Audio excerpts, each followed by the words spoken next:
Assalamualaikum warahmatullahi wabarakatuh. Waalaikumsalam warahmatullahi wabarakatuh. Alhamdulillahi rabbil alamin alladzi ja'ala ramadhana shahra as-siyam wal qiyam. Ashhadu an la ilaha illallah wahdahu la syarika lahu khaliqal 'alam. واشهد ان محمدا عبده ورسوله خير الانام. اللهم صل وسلم وبارك على محمد وعلى اله وصحبه ومن تبع هداه الى اخر الايام.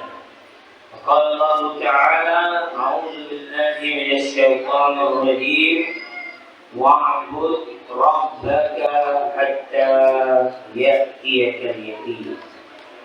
وقال رسول الله صلى الله عليه وآله وسلم: الصيام جنة من النار كجنة أحدكم من القتال. صدق رسوله الكريم. أما بعد. Bapak, ibu-ibu, muslimin wal muslimat jamaah salat Isya sekaligus qiyam Ramadan yang lebih populer kita kenal dengan witir, dengan tarawih dan witir. Dan walaupun dalam keadaan capek, tapi insyaallah disayangi dan dicintai Allah Subhanahu wa taala. Melengkapi dari rangkaian capek kita, Bapak Ibu, ini rangkaian ceramah ini kalau capek ya. Ya Pak? Tidak.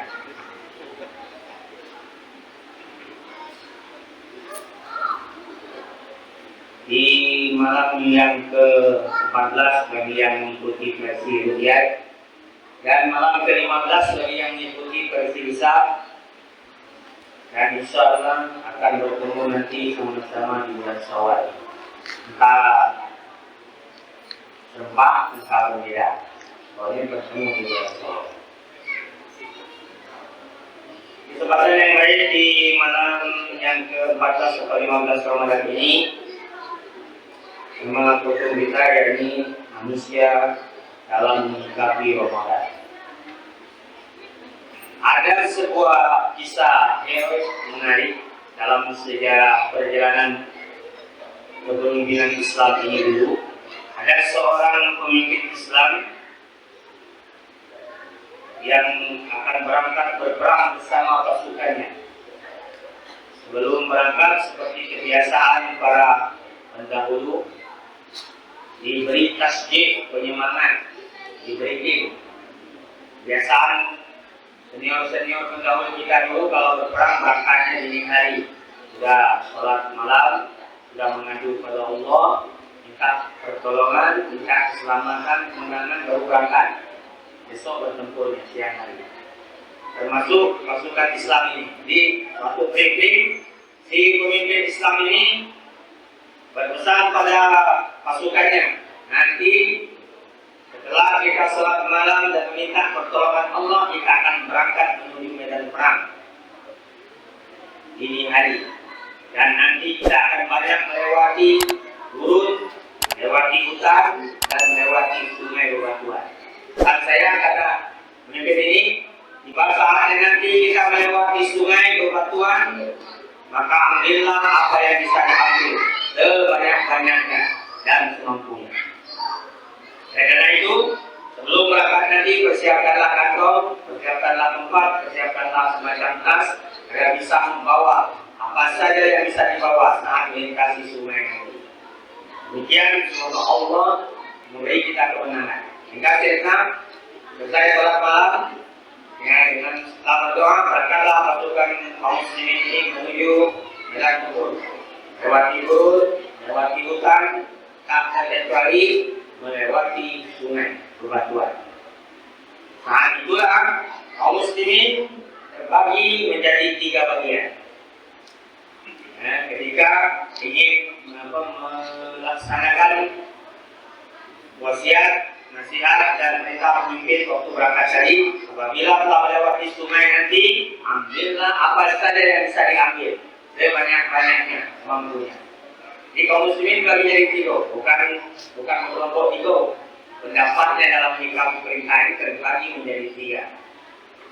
Kelompok yang pertama berpendapat bahwa tidak perlu mengambil apa, karena yang ditemui di sungai hanya batu, hanya kerikil dan kayu. Untuk apa kami barang baru? Beritahunya jauh ya. Nambah berat perjalanan masih jauh. Jadi lewatlah sungai dengan tanpa membawa apa-apa. Kantong kosong, tas kosong, tempat pun kosong. Tidak sedikit pun diambil. Kelompok yang kedua berpendapat, sebenarnya tidak ada gunanya mengambil apa yang kita lewati. Cuma batu, kerikil, dan pasal kayu hanya akan menambah berat. Tapi perintah pemimpin mesti ditaati. Daripada kita tidak mengambil sama sekali, jadilah mengambil sedikit kayu. Bongkar batu, genggam kerikil, potong kayu, masuk dalam kantong, angkat, lewat. Kelompok yang terakhir, laksanakan perintah pemimpinnya, karena perintah pemimpinnya ini sama dengan perintah Tuhan. Selagi dia tidak mendurhakai Tuhan, mendurhakai Allah, kita coba kalau apa baik yang ditemui masuk kantong, batu, kerikil, kayu, masuk, penuh, tas penuh, memang berat bawahnya. Cuman inilah ending akhirnya. Jika telah sampai pada tempat peristirahatan, belum istirahat ada pemimpin tadi, saya ingin lihat siapakah dari kalian yang melaksanakan nasihat perintah saya tadi. Sekarang bukalah tempat masing-masing yang tadi sudah diisi. Yang pertama buka barang yang kosong. Karena tidak lebih apa-apa kosong, lompong. Atau dia mencari yang bawah itu bodoh, bawa mereka berat-berat. Dia kosong, tidak apa-apa. Yang kedua buka juga. Ternyata apa boleh dibuat, apa boleh dikata. Pas dibuka kantong itu satu bunga batu yang diambilnya berubah menjadi emas murni dengan izin Allah. Memang Pak pemimpin dulu itu beda pemimpin ini. Pemimpin dulu itu kalau ngomong sama dengan wahyu ya. Dia itu wali Allah. Dia apa yang diomongnya itu jadi paling tidak. Katanya itu batu itu jadi emas. Tapi ini berupa emas jadi batu. Balik kayak orang ini. Kenapa itu makan lahan rakyat? Jadi bukan mungkin bapak ibu bukan, mungkin yang lain. Yang segenggam kerikil berubah menjadi kerikil emas, yang sepotong kayu berubah menjadi sepotong emas. Yang tapi kecewa, kenapa jadi kalau baik? Banyak dari batu, potongan kayu kerikil. Rugi juga, cuman lumayan kan, dapat itu sebungkah emas, tinggal kerikil emas dan sepotong emas. Kelompok pertama tadi biasanya tidak ketulungan, nengok yang kedua dapat bongkar emas. La ilaha illallah. Dapat emas kawan, kita kosong lompong. Dewa ini tak turun, siapa boleh buat? Sungai sudah berlalu. Kelompok terakhir karena melaksanakan nasihat pemimpinnya sempurna, pagi buka emas galau. Tasnya penuh emas, kantongnya penuh emas. Bersyukur, sorak-sorai bahagia. Bapak Ibu, kisah itu tadi menggambarkan orang Islam atau menggambarkan manusia kala datangnya Ramadan. Kenapa? Manusia itu waktu Ramadan datang terbagi jadi tiga itu. Kelompok pertama tidak ngambil apa-apa. Masuk tidak, sholat tidak, masjid tidak, tarawih tidak. Tarawihnya makan bakso yang hari di tengah pasar penerbangan. Jangan bapak mau bakso galau orang, banyak tidak tahu. Ibadah penerbangan, ibadah tidak pas. Pula sudah dengar. Hampir ngajar yang ngetes. Dan Ramadan ini banyaklah yang tidak masuk. Banyaklah yang tidak. Pagi buka lalu bakso itu penuh. Gabung betul-betul bakso itu. Kayak dosa wae. Jangan bapak ngomong Kristen, jangan kok wae kali. Kristen kau, kabarnya bapak ngomong Kristen barang. Tak ada waktu, jatuh tak. Dia orang mana? Kalau yang perempuannya menyebab makan bakso siang hari kita maklum, lalu lagi dapat bonus dari Allah. Yang baik. Kalau anaknya air apa? Sebab ini sopor dengan ini menyebab makan bakso belum. rugi dan celaka. Halakal mu'ud ja'ar Ramadan alam yukbar lahu. Binasalah orang datang kepadanya Ramadan, sedikit pun dosa yang tidak diampuni. Kalau diampuninya dosa itu dua, minimal. Dan dua, satu puasa di siang hari karena Allah. Dua, sholat malam tiap Ramadan karena Allah. Baru diampuni dosa. Yang puasa mengampuni dosa besar selama 11 bulan sebelum Ramadan. Yang sholat sunat tiap Ramadan, tarawih dan witir mengampuni dosa-dosa kecil sebelum bulan Ramadan. Itu menurut para ahli. Nah ini telah mengalami kemajuan ya. Maju ke depan soalnya.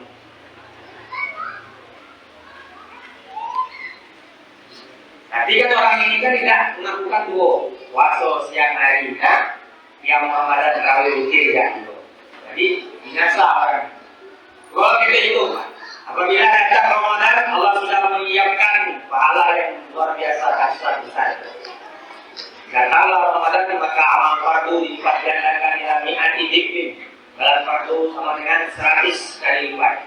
Di sholat isya itu barusan Bapak Ibu, sama dengan 100 kali kita sholat isya di luar Ramadan. Berapa itu Pak? 100 kali sholat isya. 365 hari. Ya, berarti selama berapa bulan itu? Selama 4 bulan dia sholat isya. Baru misalnya ini 1 kali sholat isya barusan. Kita hitung kayak gitu kasar betul Pak ya. Kalau orang ini sholat di bulan Ramadan 5 kali sehari berarti 500 kali. Sementara dia di bulan Ramadan dulu tidak sholat 5 kali sehari. Kan dosa kan cuma bandingnya sayyi'atun mislah. 1 banding 1 betul. Kalau kebaikan, nah hasanah itu asli 1 banding 10. Itu hebatnya orang Allah ini. Jadi orang meninggalkan sholat fardu dulu 11 bulan. Berarti kan 330 hari lebih kurang. 330 hari lamanya. Kali 5 waktu berapa tuh Pak? Berapa itu? Kalau kali ini berapa tuh?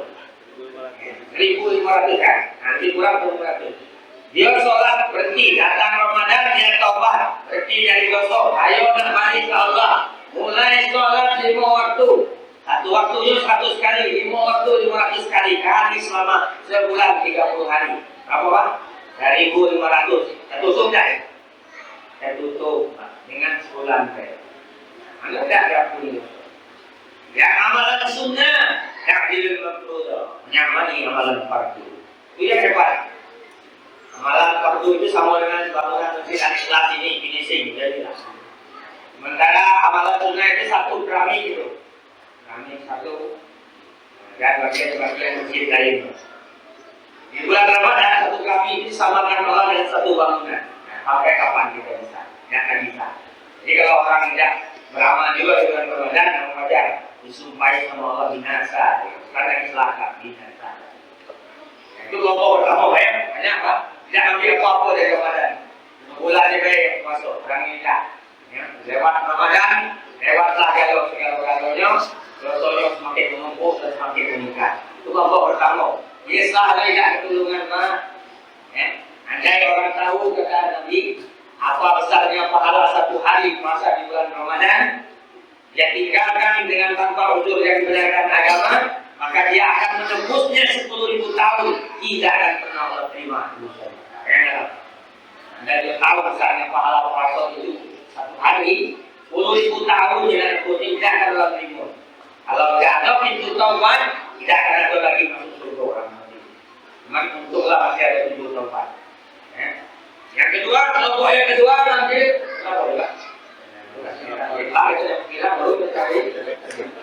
Kelompok yang kedua mengambil hanya yang tidak baik. Dengan kapan itu mengambil regel potong kayu. Orang Islam itu juga ada yang ambil sekedar baik. Cuma sholat 45 waktu, puasa, yang lain tidak ambil. Memang itu baik kerja. Kawin dah, dan mulai kosong. Sesuai dengan maknanya Ramadan. Yang pertama, rahmat, kasih sayang. Ya, saya tidak ke masjid, saya tidak ini kan, kawin, lalu masjid ini. Yang kedua, hari kedua, pengampunan. Yang dari ampun juga, ampun ke masjid, ampun kawin, ini mulai ampun banyak. Yang terakhir paling mengerikan, terakhir, bebas dari api neraka. diambil bebas kalau tidak ada lagi kan masalah kawin tidak, gaji tidak. Ya. Tuh. Jadi dia jangan beli cuma cukup dikit tu lah, cukup puasa, cukup salat fardu. Jadilah daripada dia, cuma rugi. Cuma rugi. Dia melewatkan sahabat pahala yang sudah Allah siapkan di bulan Ramadan. Ya. Kawinnya apa? Kawinnya apa? Itu orang kawin dia merokok. Ini bukan di sini bukan. Boleh pernah nih mau buat. Assalamualaikum warahmatullahi wabarakatuh. Bos yang keluar merokok. Sepertinya dia hanya alumni Mesir kayak LC.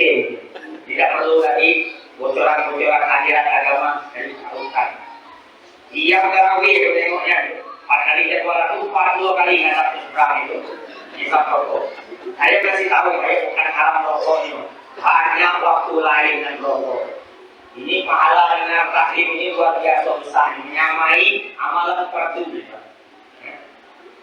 Kita akan mati gara-gara hisab rokok. Maca adalah kita kawin, 16 karokkan itu. Nah, bukan itu bukan. Banyak kerja lain di bulan Ramadan. Ya. Kalau 14, 13 jam lebih bacaan masuk 10 menit tidak tahan. 10 menit, jadi gitu. Ini kan, pagi-pagi kawinnya kerja yang stop. Ya. Astir takur. Saya tahu ya. Ada amalan mubah di bulan Ramadan. Saya tidak melalaikan tempat itu. Mensok, mencatur, mengkaple. Dulu mubah itu. Tidak dosa, tidak pahala. Saya tidak melalaikan tempat itu. Tidak melalaikan ini. Tidak melalaikan kerja dari nafkah. Apa?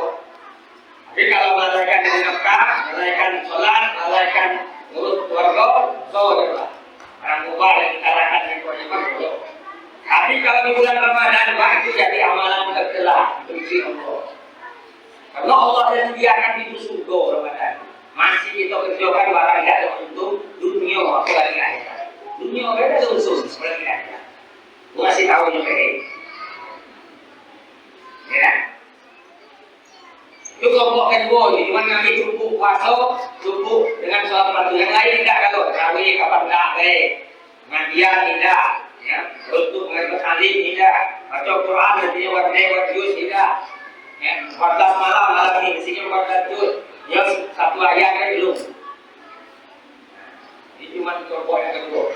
Nah kelompok yang ketiga ini salah masuk bapak ibu kita itu. Kelompok yang ngambil kalau maka sekuat mampunya. Diborong saja, waktu diambil, gelap malam diambil, baca Quran diambil, naklim diambil, nekal diambil, ya. Beli bukuan orang yang sedang berpuasa diambil, borong saja. Nah ini kelompok terakhir, bersukaria, bersuara dapat emas dulu. Isi kantong Ramadan. Dapat keberuntungan di sini. Baik, kita jangan masuk yang pertama, karena itu pasti binasa. Kalau pecah jangan juga yang kedua, karena itu penyesalan. Kalau bisa masuklah kelompok yang ketiga, yang mengambil semua bagian Ramadan, maka sekuat semampunya yang dia bisa. Hingga nanti beruntung di hari Idul Fitri, dia dapat emas yang lebih mahal dari emas yang di dunia, yaitu ridho Allah dan surga. Insyaallah kita akan beruntung. Mungkin itu saja Bapak Ibu. Nanti kita sambung di kesempatan yang akan datang, insyaallah. Agar Ramadan kita tahun ini tidak terlewat sia-sia, anggaplah ini Ramadan kita yang terakhir. Ya. Belum ada jaminan Bapak Ibu akan hidup di Ramadan tahun depan. Kalau saya, insya Allah. Wassalamualaikum warahmatullahi wabarakatuh.